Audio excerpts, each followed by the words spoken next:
The Adventures of Sherlock Holmes, by Sir Arthur Conan Doyle. Adventure 6, The Man with a Twisted Lip. Isa Whitney, brother of the late Elias Whitney, D.D., principal of the Theological College of St. George's, was much addicted to opium. The habit grew upon him, as I understand, from some foolish freak when he was at college, for having read De Quincey's description of his dreams and sensations, he had drenched his tobacco with laudanum in an attempt to produce the same effects. He found, as so many more have done, that the practice is easier to attain than to get rid of, and for many years he continued to be a slave to the drug, an object of mingled horror and pity to his friends and relatives. I can see him now, with yellow pasty face, drooping lids, and pinpoint pupils, all huddled in a chair, the wreck and ruin of a noble man.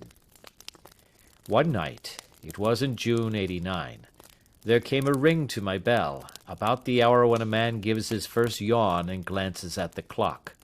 I sat up in my chair, and my wife laid her needlework down in her lap and made a little face of disappointment. "A patient," said she. "You'll have to go out."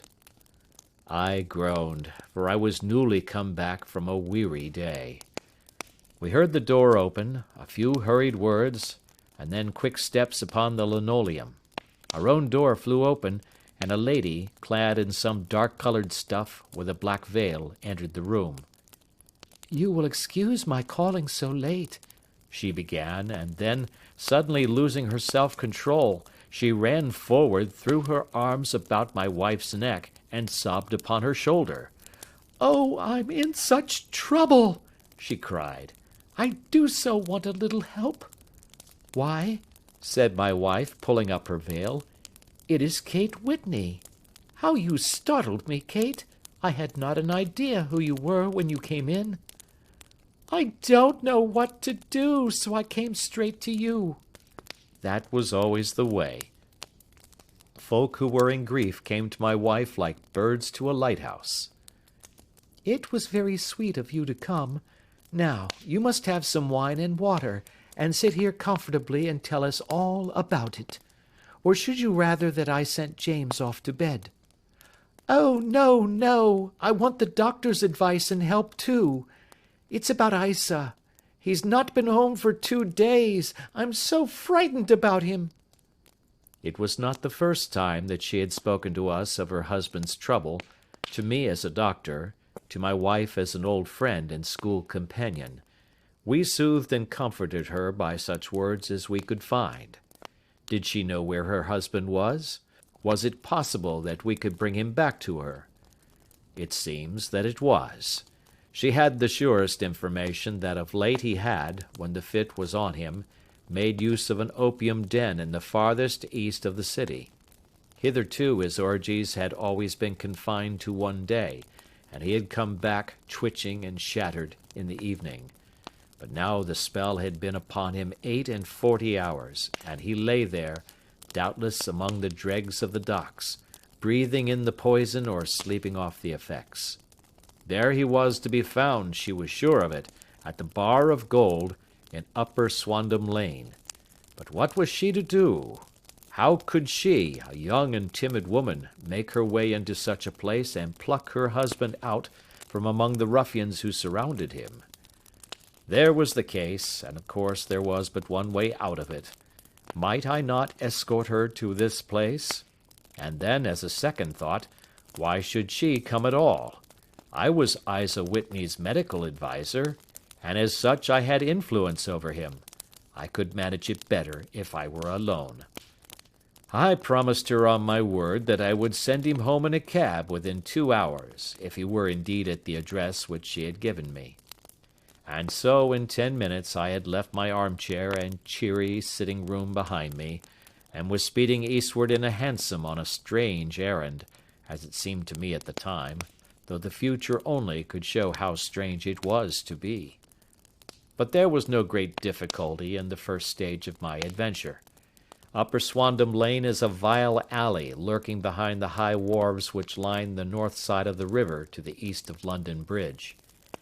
Between a slop shop and a gin shop, approached by a steep flight of steps leading down to a black gap like the mouth of a cave, I found the den of which I was in search. Ordering my cab to wait, I passed down the steps, worn hollow in the centre by the ceaseless tread of drunken feet, and by the light of a flickering oil lamp above the door, I found the latch and made my way into a long, low room, thick and heavy with the brown opium smoke, and terraced with wooden berths like the forecastle of an emigrant ship. Through the gloom one could dimly catch a glimpse of bodies lying in strange, fantastic poses, bowed shoulders, bent knees, heads thrown back, chins pointing upward, with here and there a dark, lacklustre eye turned upon the newcomer. Out of the black shadows there glimmered little red circles of light, now bright, now faint, as the burning poison waxed or waned in the bowls of the metal pipes. The most lay silent, but some muttered to themselves, and others talked together in a strange, low, monotonous voice, their conversation coming in gushes, and then suddenly tailing off into silence, each mumbling out his own thoughts and paying little heed to the words of his neighbour. At the farther end was a small brazier of burning charcoal, beside which, on a three-legged wooden stool, there sat a tall, thin old man, with his jaw resting upon his two fists and his elbows upon his knees, staring into the fire. As I entered, a sallow Malay attendant had hurried up with a pipe for me and a supply of the drug, beckoning me to an empty berth. "Thank you, I have not come to stay," said I. "There is a friend of mine here, Mr. Isa Whitney, and I wish to speak with him." There was a movement and an exclamation from my right, and peering through the gloom, I saw Whitney, pale, haggard, and unkempt, staring out at me. "My God, it's Watson!" said he. He was in a pitiable state of reaction, with every nerve in a twitter. "I say, Watson, what o'clock is it?" "Nearly 11. "Of what day?" "Of Friday, June 19th. "Good heavens, I thought it was Wednesday." "It is Wednesday. What do you want to frighten a chap for?" He sank his face onto his arms and began to sob in a high treble key. "I tell you that it is Friday, man. Your wife has been waiting this 2 days for you. You should be ashamed of yourself." "So I am. But you've got mixed, Watson, for I have only been here a few hours. 3 pipes, 4 pipes, I forget how many. But I'll go home with you. I wouldn't frighten Kate, poor little Kate. Give me your hand. Have you a cab?" "Yes, I have one waiting." "Then I shall go in it. But I must owe something. Find what I owe, Watson. I am all off colour. I can do nothing for myself." I walked down the narrow passage between the double row of sleepers, holding my breath to keep out the vile, stupefying fumes of the drug, and looking about for the manager. As I passed the tall man who sat by the brazier, I felt a sudden pluck at my skirt, and a low voice whispered, "Walk past me, and then look back at me." The words fell quite distinctly upon my ear. I glanced down. They could only have come from the old man at my side, and yet he sat now as absorbed as ever, very thin, very wrinkled, bent with age, an opium pipe dangling down from between his knees, as though it had dropped in sheer lassitude from his fingers. I took 2 steps forward and looked back. It took all my self-control to prevent me from breaking out into a cry of astonishment. He had turned his back so that none could see him but I. His form had filled out, his wrinkles were gone, the dull eyes had regained their fire, and there, sitting by the fire and grinning at my surprise, was none other than Sherlock Holmes. He made a slight motion to me to approach him, and instantly, as he turned his face half round to the company once more, subsided into a doddering, loose-lipped senility. "Holmes," I whispered. "What on earth are you doing in this den?" "As low as you can," he answered. "I have excellent ears. If you would have the great kindness to get rid of that sottish friend of yours, I should be exceedingly glad to have a little talk with you." "I have a cab outside." "Then pray send him home in it. You may safely trust him, for he appears to be too limp to get into any mischief. I should recommend you also to send a note by the cabman to your wife to say that you have thrown in your lot with me.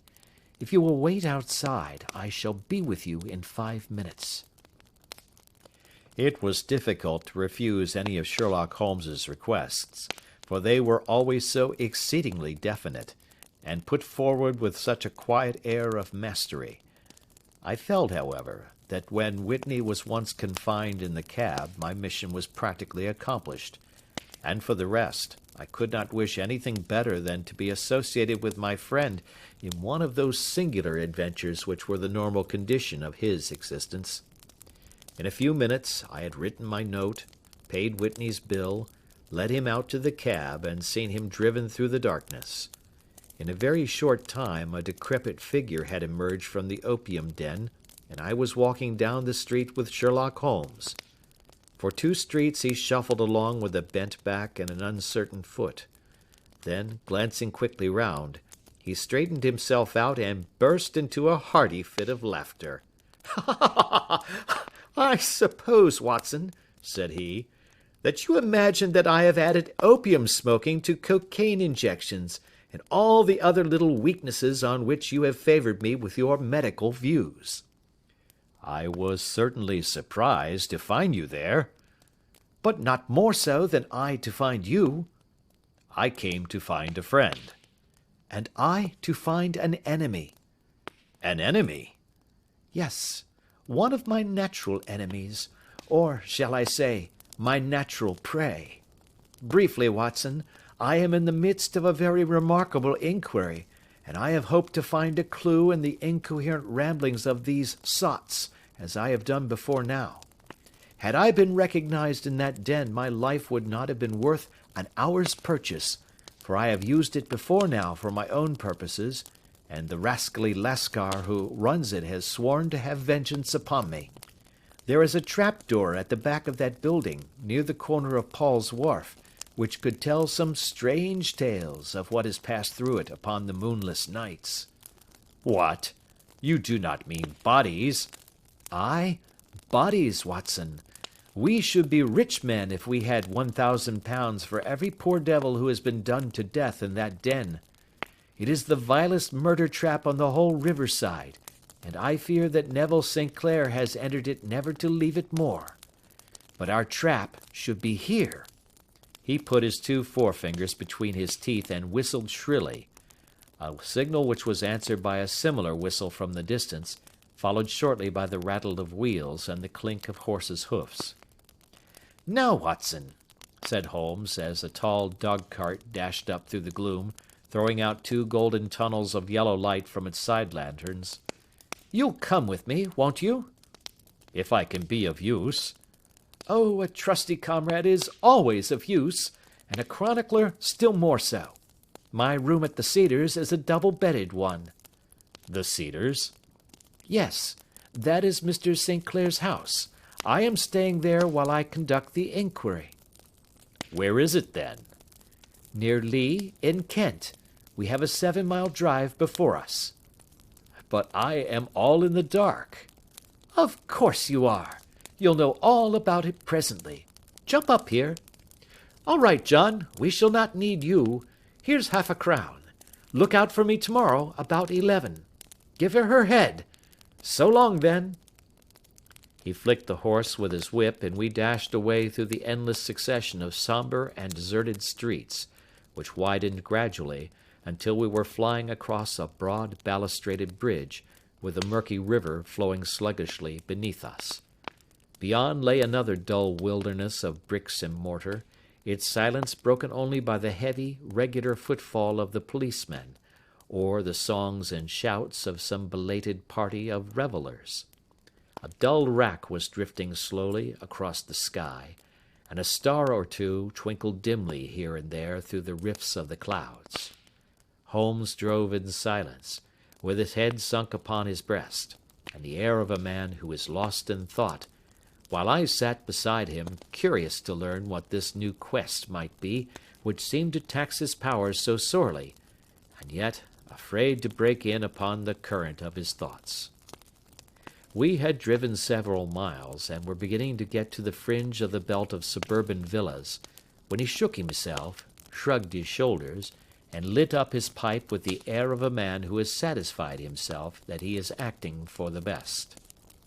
"You have a grand gift of silence, Watson," said he. "It makes you quite invaluable as a companion. 'Pon my word, it is a great thing for me to have someone to talk to, for my own thoughts are not over-pleasant. I was wondering what I should say to this dear little woman tonight when she meets me at the door." "You forget that I know nothing about it." "I shall just have time to tell you the facts of the case before we get to Lee. It seems absurdly simple, and yet, somehow I can get nothing to go upon. There's plenty of thread, no doubt, but I can't get the end of it into my hand. Now, I'll state the case clearly and concisely to you, Watson, and maybe you can see a spark where all is dark to me." "Proceed, then." "Some years ago, to be definite, in May 1884, there came to Lee a gentleman, Neville St. Clair by name, who appeared to have plenty of money.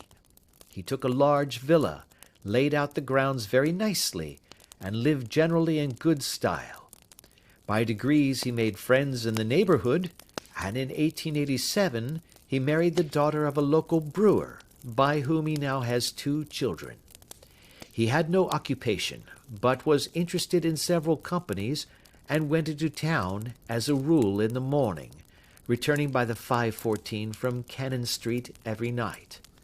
Mr. St. Clair is now 37 years of age, is a man of temperate habits, a good husband, a very affectionate father, and a man who is popular with all who know him. I may add that his whole debts at the present moment, as far as we have been able to ascertain, amount to £88 10s, while he has £220 standing to his credit in the Capital and Counties Bank. There is no reason, therefore, to think that money troubles have been weighing upon his mind. Last Monday Mr. Neville St. Clair went into town rather earlier than usual, remarking before he started that he had 2 important commissions to perform, and that he would bring his little boy home a box of bricks. Now, by the merest chance, his wife received a telegram upon this same Monday, very shortly after his departure, to the effect that a small parcel of considerable value which she had been expecting was waiting for her at the offices of the Aberdeen Shipping Company. Now, if you are well up in your London, you will know that the office of the company is in Fresno Street, which branches out of Upper Swandam Lane, where you found me tonight. Mrs. St. Clair had her lunch, started for the city, did some shopping, proceeded to the company's office, got her packet, and found herself at exactly 4:35 walking through Swandam Lane on her way back to the station. Have you followed me so far? It is very clear. If you remember, Monday was an exceedingly hot day, and Mrs. St. Clair walked slowly, glancing about in the hope of seeing a cab, as she did not like the neighbourhood in which she found herself. While she was walking in this way down Swandam Lane, she suddenly heard an ejaculation or cry, and was struck cold to see her husband looking down at her and, as it seemed to her, beckoning to her from a second-floor window. The window was open, and she distinctly saw his face, which she describes as being terribly agitated. He waved his hands frantically to her, and then vanished from the window so suddenly that it seemed to her that he had been plucked back by some irresistible force from behind. One singular point, which struck her quick feminine eye, was that although he wore some dark coat, such as he had started to town in, He had on neither collar nor necktie.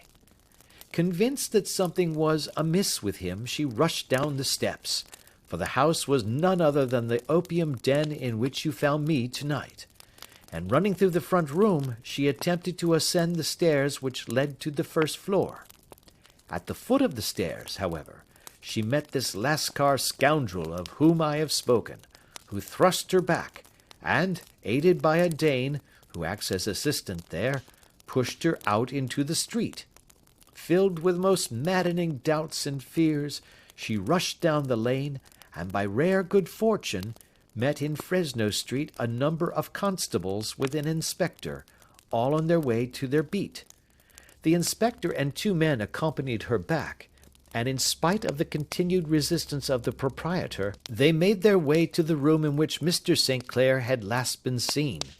There was no sign of him there.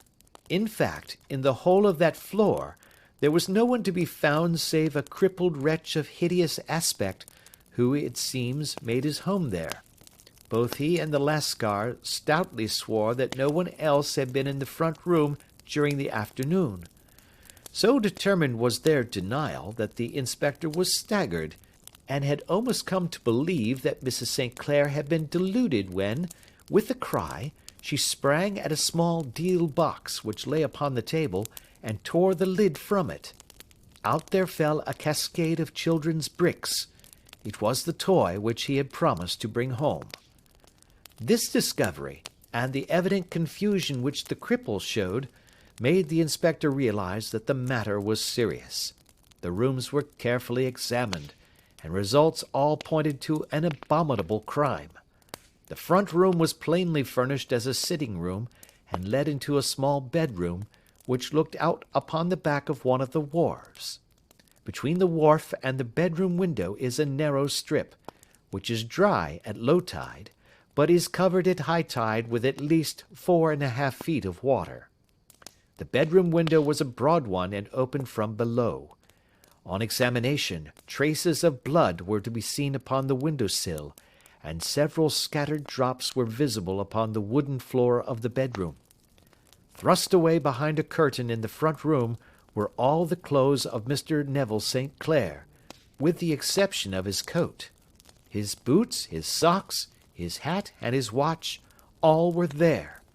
There were no signs of violence upon any of these garments, and there were no other traces of Mr. Neville St. Clair.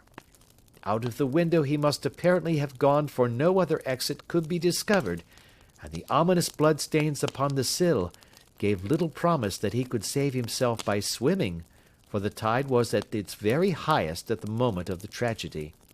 And now, as to the villains who seemed to be immediately implicated in the matter.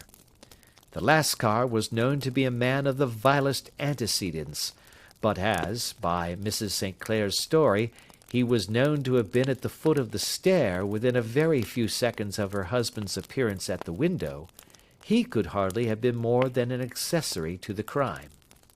His defence was one of absolute ignorance, and he protested that he had no knowledge as to the doings of Hugh Bone, his lodger, and that he could not account in any way for the presence of the missing gentleman's clothes. So much for the Lascar manager.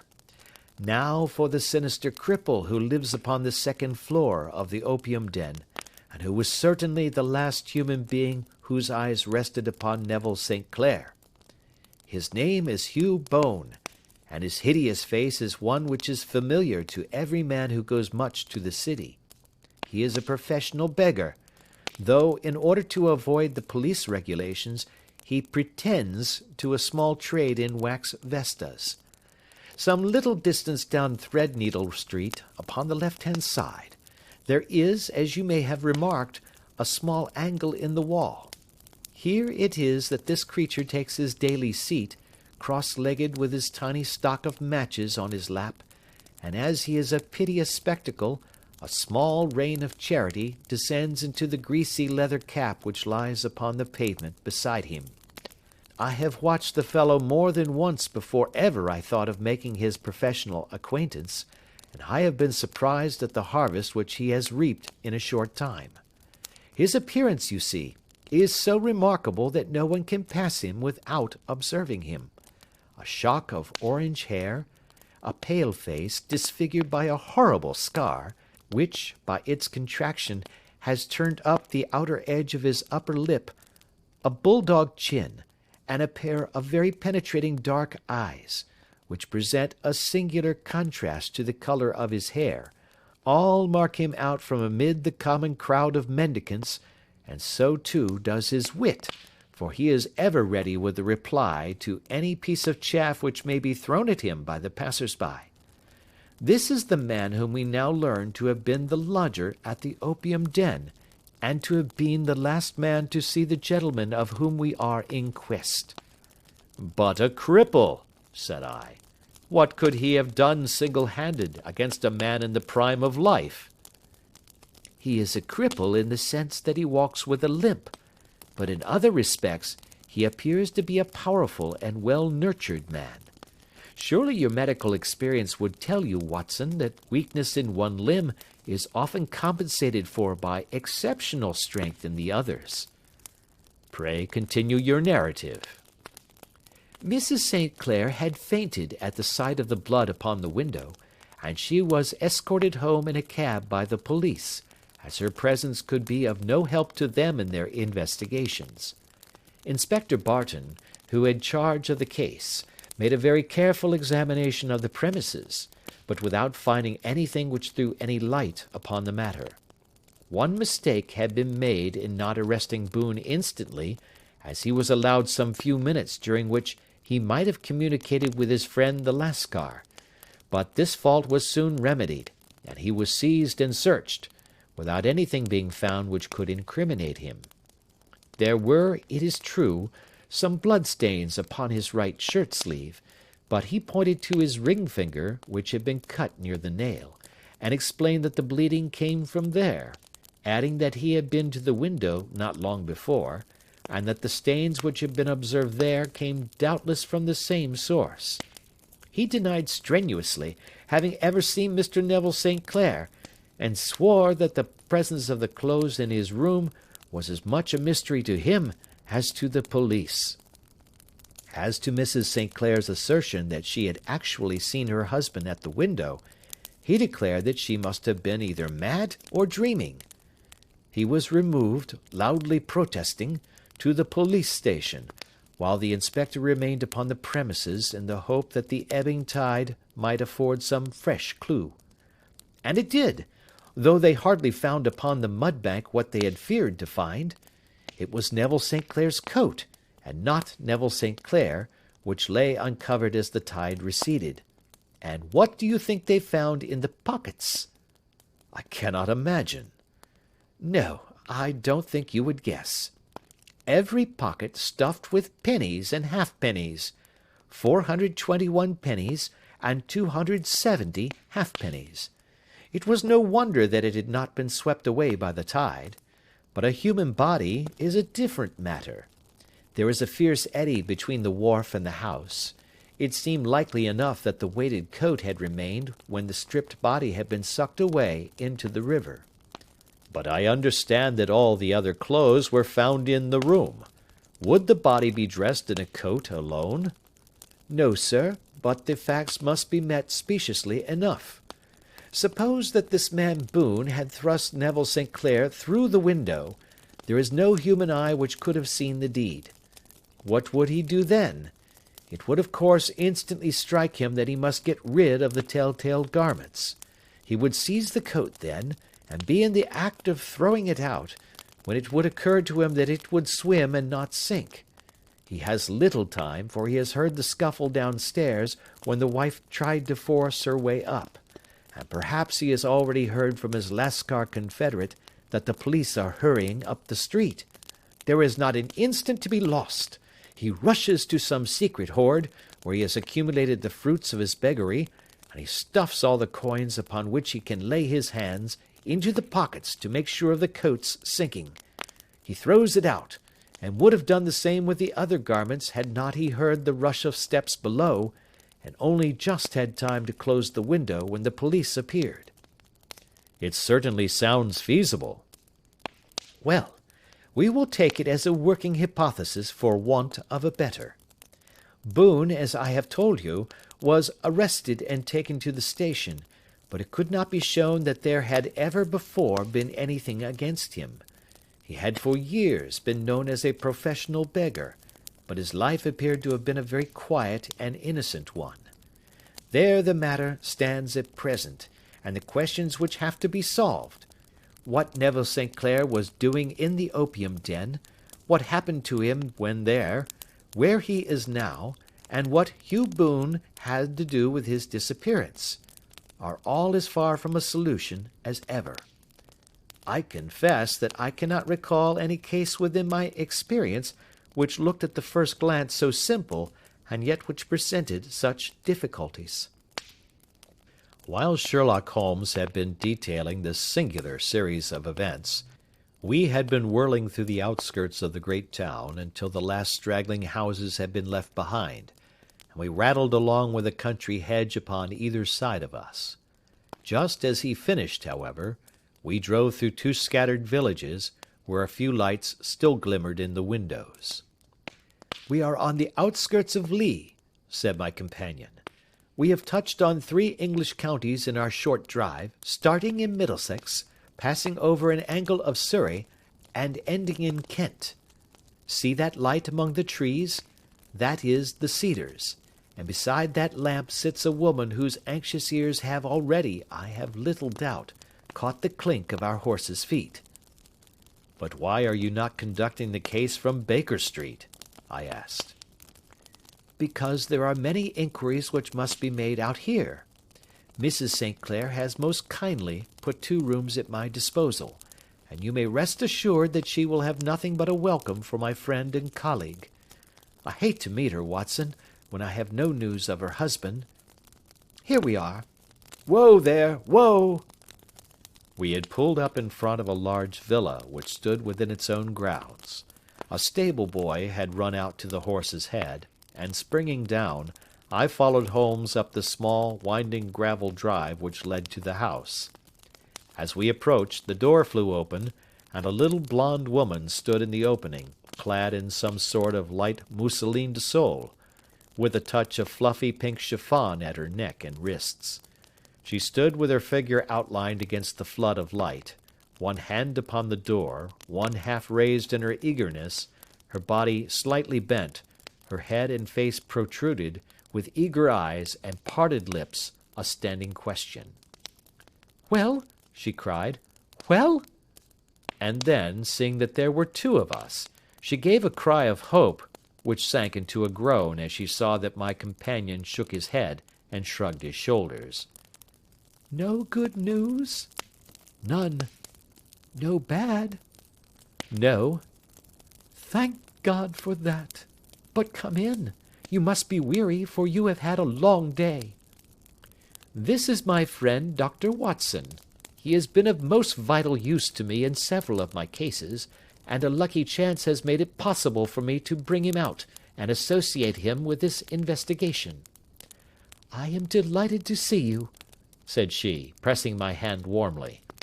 "You will, I am sure, forgive anything that may be wanting in our arrangements, when you consider the blow which has come so suddenly upon us." "My dear madam," said I am an old campaigner, and if I were not, I can very well see that no apology is needed.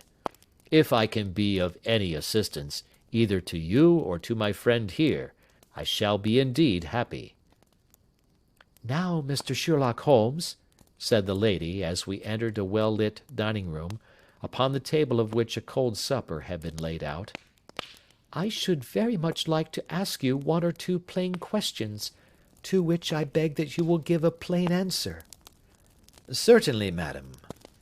"Do not trouble about my feelings. I am not hysterical, nor given to fainting. I simply wish to hear your real opinion." "Upon what point?" "In your heart of hearts, do you think that Neville is alive?" Sherlock Holmes seemed to be embarrassed by the question. "Frankly now," she repeated, standing upon the rug and looking keenly down at him as he leaned back in a basket chair. Frankly, then, madam, I do not. You think that he is dead? I do. Murdered? I don't say that. Perhaps. And on what day did he meet his death? On Monday. Then perhaps, Mr. Holmes, you will be good enough to explain how it is that I have received a letter from him today. Sherlock Holmes sprang out of his chair as if he had been galvanized. "What?" he roared. Yes, today. She stood smiling, holding up a little slip of paper in the air. "May I see it?" Certainly. He snatched it from her in his eagerness, and smoothing it out upon the table, he drew over the lamp and examined it intently. I had left my chair and was gazing at it over his shoulder. The envelope was a very coarse one, and was stamped with the Gravesend postmark, and with the date of that very day, or rather of the day before, for it was considerably after midnight. Coarse writing, murmured Holmes. Surely this is not your husband's writing, madam? No, but the enclosure is. I perceive also that whoever addressed the envelope had to go and inquire as to the address. How can you tell that? The name, you see, is in perfectly black ink, which has dried itself. The rest is of a grayish color, which shows that blotting paper has been used. If it had been written straight off and then blotted, none would be of a deep black shade. This man has written the name, and there has then been a pause before he wrote the address, which can only mean that he was not familiar with it. It is, of course, a trifle, but there is nothing so important as trifles. Now, let us now see the letter. Ha! There has been an enclosure here. Yes, there was a ring, his signet ring. And you are sure that this is your husband's hand? One of his hands. One? His hand when he wrote hurriedly. It is very unlike his usual writing, and yet I know it well. Dearest, do not be frightened. All will come well. There is a huge error which it may take some time to rectify. Wait in patience. Neville. Written in pencil upon the flyleaf of a book, octavo size, no watermark. Posted today in Gravesend by a fellow with a dirty thumb. Ha! And the flap has been gummed, if I am not very much in error, by a person who has been chewing tobacco. And you have no doubt that it is your husband's hand, madam? None. Neville wrote these words. And they were posted today at Gravesend. Well, Mrs. St. Clair, the clouds lighten, though I should not venture to say that the danger is over. But he must be alive, Mr. Holmes. Unless this is a clever forgery to put us on the wrong scent. The ring, after all, proves nothing. It may have been taken from him. No, no, it is. It is his very own writing. Very well. It may, however, have been written on Monday and only posted today. That is possible. If so, much may have happened between. Oh, you must not discourage me, Mr. Holmes. I know that all is well with him. There is so keen a sympathy between us that I should know if evil came upon him. On the very day that I saw him last, he cut himself in the bedroom, and yet I in the dining room rushed upstairs instantly with the utmost certainty that something had happened. Do you think that I would respond to such a trifle, and yet be ignorant of his death? I have seen too much not to know that the impression of a woman may be more valuable than the conclusion of an analytical reasoner. And in this letter you certainly have a very strong piece of evidence to corroborate your view. But if your husband is alive and able to write letters, why should he remain away from you? I cannot imagine. It is unthinkable. And on Monday he made no remarks before leaving you? No. And you were surprised to see him in Swandam Lane? Very much so. Was the window open? Yes. Then he might have called to you? He might. He only, as I understand, gave an inarticulate cry. Yes. A call for help, you thought? Yes, he waved his hands. But it might have been a cry of surprise. Astonishment at the unexpected sight of you might cause him to throw up his hands? It is possible. And you thought he was pulled back? He disappeared so suddenly. He might have leaped back. You did not see anyone else in the room? No, but this horrible man confessed to having been there, and the Lascar was at the foot of the stairs. Quite so. Your husband, as far as you could see, had his ordinary clothes on? But without his collar or tie. I distinctly saw his bare throat. Had he ever spoken of Swandam Lane? Never. Had he ever showed any signs of having taken opium? Never. Thank you, Mrs. St. Clair. Those are the principal points about which I wish to be absolutely clear. We shall now have a little supper and then retire, for we may have a very busy day tomorrow. A large and comfortable double-bedded room had been placed at our disposal, and I was quickly between the sheets, for I was weary after my night of adventure. Sherlock Holmes was a man, however, who, when he had an unsolved problem upon his mind, would go for days, and even for a week, without rest, turning it over, rearranging his facts, looking at it from every point of view until he had either fathomed it or convinced himself that his data were insufficient. It was soon evident to me that he was now preparing for an all-night sitting. He took off his coat and waistcoat, put on a large blue dressing-gown, and then wandered about the room collecting pillows from his bed and cushions from the sofa and armchairs. With these he constructed a sort of Eastern divan, upon which he perched himself cross-legged, with an ounce of shag tobacco and a box of matches laid out in front of him. In the dim light of the lamp I saw him sitting there, an old briar pipe between his lips, his eyes fixed vacantly upon the corner of the ceiling, the blue smoke curling up from him, silent, motionless, and the light shining upon his strong-set aquiline features.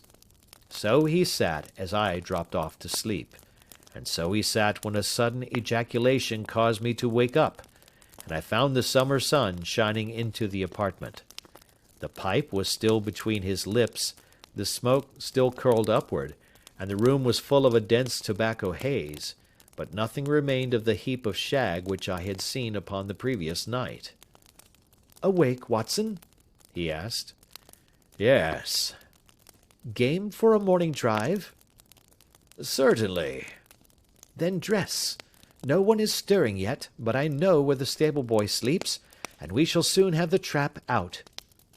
He chuckled to himself as he spoke, his eyes twinkled, and he seemed a different man to the sombre thinker of the previous night. As I dressed, I glanced at my watch. It was no wonder that no one was stirring. It was 25 minutes past 4. I had hardly finished when Holmes returned with the news that the boy was putting in the horse.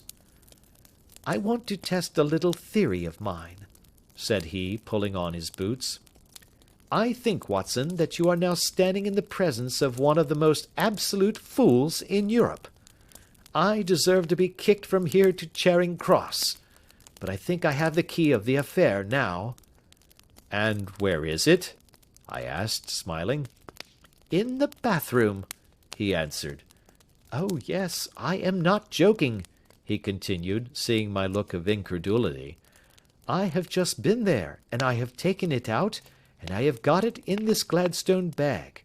Come on, my boy, and we shall see whether it will fit the lock." We made our way downstairs as quietly as possible, and out into the bright morning sunshine. In the road stood our horse and trap, with the half-clad stable-boy waiting at the head. We both sprang in, and away we dashed down the London road. A few country carts were stirring, bearing in vegetables to the metropolis, but the lines of villas on either side were as silent and lifeless as some city in a dream. "It has been in some points a singular case," said Holmes, flicking the horse on into a gallop.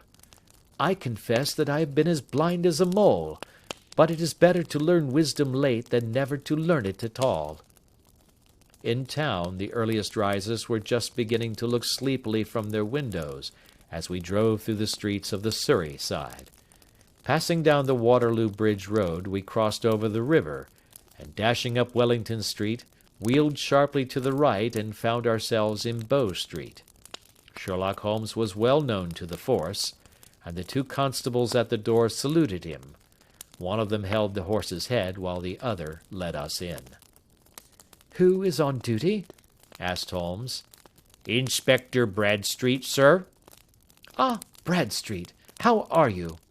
A tall, stout official had come down the stone-flagged passage in a peaked cap and frogged jacket. "I wish to have a quiet word with you, Bradstreet." "Certainly, Mr. Holmes. Step into my room here." It was a small office-like room, with a huge ledger upon the table, and a telephone projecting from the wall. The inspector sat down at his desk. "What can I do for you, Mr. Holmes?" "I called about that beggarman, Boone, the one who was charged with being concerned in the disappearance of Mr. Neville St. Clair, of Lee." "Yes, he was brought up and remanded for further inquiries." "So I heard. You have him here?" "In the cells." "Is he quiet?" "Oh, he gives no trouble, but he is a dirty scoundrel." "Dirty?" "Yes, it is all we can do to make him wash his hands, and his face is as black as a tinker's. Well, when once his case has been settled, he will have a regular prison bath, and I think, if you saw him, you would agree with me that he needed it." "I should like to see him very much." "Would you? That is easily done. Come this way. You can leave your bag." "No, I think that I'll take it." "Very good. Come this way, if you please." He led us down a passage, opened a barred door, passed down a winding stair, and brought us to a whitewashed corridor with a line of doors on each side. "The third on the right is his," said the inspector. "Here it is." He quietly shot back a panel in the upper part of the door and glanced through. "He is asleep," said he. "You can see him very well." We both put our eyes to the grating. The prisoner lay with his face towards us in a very deep sleep, breathing slowly and heavily. He was a middle-sized man, coarsely clad as became his calling, with a coloured shirt protruding through the rent in his tattered coat. He was, as the inspector had said, extremely dirty, but the grime which covered his face could not conceal its repulsive ugliness. A broad wheal from an old scar ran right across it from eye to chin, and by its contraction had turned up one side of the upper lip, so that 3 teeth were exposed in a perpetual snarl. A shock of very bright red hair grew low over his eyes and forehead. "He's a beauty, isn't he?" said the inspector. "He certainly needs a wash," remarked Holmes. "I had an idea that he might, and I took the liberty of bringing the tools with me." He opened the Gladstone bag as he spoke, and took out, to my astonishment, a very large bath sponge. "Ha! You are a funny one," chuckled the inspector. "Now, if you will have the great goodness to open that door very quietly, we will soon make him cut a much more respectable figure." "Well, I don't know why not," said the inspector. "He doesn't look a credit to the Bow Street cells, does he?" He slipped his key into the lock, and we all very quietly entered the cell. The sleeper half turned and then settled down once more into a deep slumber. Holmes stooped to the water jug, moistened his sponge, and then rubbed it twice vigorously across and down the prisoner's face. "Let me introduce you," he shouted, "to Mr. Neville St. Clair of Lee in the county of Kent." Never in my life had I seen such a sight. The man's face peeled off under the sponge like the bark from a tree. Gone was the coarse brown tint. Gone, too, was the horrid scar which had seamed it across, and the twisted lip which had given the repulsive sneer to the face. A twitch brought away the tangled red hair, and there, sitting up in his bed, was a pale, sad-faced, refined-looking man, black-haired and smooth-skinned, rubbing his eyes and staring about him with sleepy bewilderment. Then suddenly realizing the exposure, he broke into a scream and threw himself down with his face to the pillow. "Good heavens!" cried the inspector. "It is indeed the missing man. I know him from the photograph." The prisoner turned with the reckless air of a man who abandons himself to his destiny. "Be it so," said he. "And pray, what am I charged with?" "With making away with Mr. Neville St. Oh, come, you can't be charged with that unless they make a case of attempted suicide of it," said the inspector with a grin. "Well, I've been 27 years in the force, but this takes the cake." "If I am Mr. Neville St. Clair, then it is obvious that no crime has been committed, and that therefore I am illegally detained." "No crime, but a very great error has been committed," said Holmes. "You would have done better to have trusted your wife." "It was not the wife, it was the children," groaned the prisoner. "God help me, I would not have them ashamed of their father. My God, what an exposure! What can I do?" Sherlock Holmes sat down beside him on the couch, and patted him kindly on the shoulder. "If you leave it to a court of law to clear the matter up," said he, "of course you can hardly avoid publicity.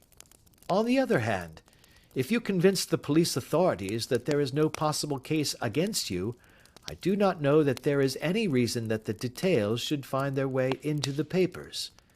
Inspector Bradsheet would, I am sure, make notes upon anything which you might tell us and submit it to the proper authorities. The case would then never go into court at all." "God bless you!" cried the prisoner passionately.